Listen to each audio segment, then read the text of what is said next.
All right, I'm gonna let you guys in on a little secret. As many of you know, the better part of my adult life, I've been in the music industry here in LA.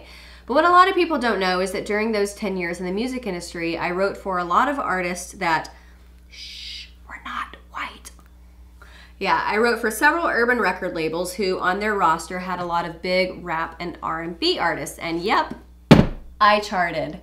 But it's funny, when I was making them money, they never accused me of cultural appropriation for being a white chick writing for their black artists.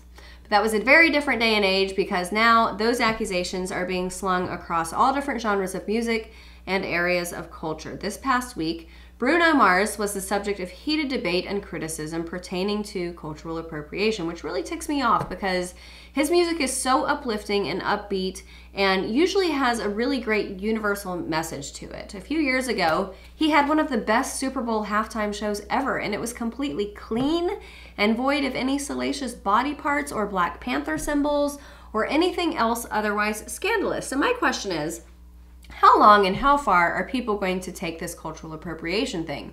I mean, if we take it far enough, are people going to say that as a music major at Auburn, I shouldn't have been spending 2 years of my collegiate career studying the anthology of music history, which includes decades of R&B, Motown, jazz, funk music? Should anyone other than white people be allowed to listen to Mozart or Bach or Beethoven or Vivaldi?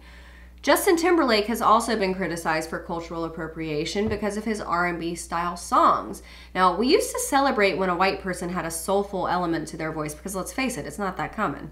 But it's beautiful, but not no mo. So again, I ask, how far are we gonna go with this? Because if you're not white, go ahead and sign off that internet because it was invented by white people. And if you get sick during this flu season, you better refuse those antibiotics because the first antibiotic, penicillin, was invented by a white man, Scottish microbiologist Alexander Fleming. And it may not matter much right now, but come May, it's really gonna suck when you can't use your air conditioner because no more cultural appropriation, right? And are we going to put all language interpreters out of work because, I mean, I'm not Mexican, but I do speak Spanish.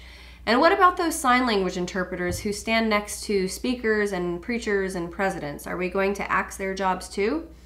And as a white person, if I go to Mexico, as I often do, should I not purchase a souvenir from there? Now, tourism accounts for over 1/3 of Mexico's revenue, so Mexico's gonna take a major hit. Should I not go to Cabo Cantina up on Hollywood Boulevard for Taco Tuesdays? Can I not dine at Ago, my favorite Italian restaurant here in LA? How about my patronage of those little mom and pop restaurants in Little Ethiopia? Seriously, how far are we gonna take this? All cultures are not equal. And what we now call cultural appropriation used to be called appreciating someone's culture, which is a good thing. So think about it. Is this really the road you guys want to go down? I'm just asking. Thanks so much for watching. I'm Amanda Head for The Rebel.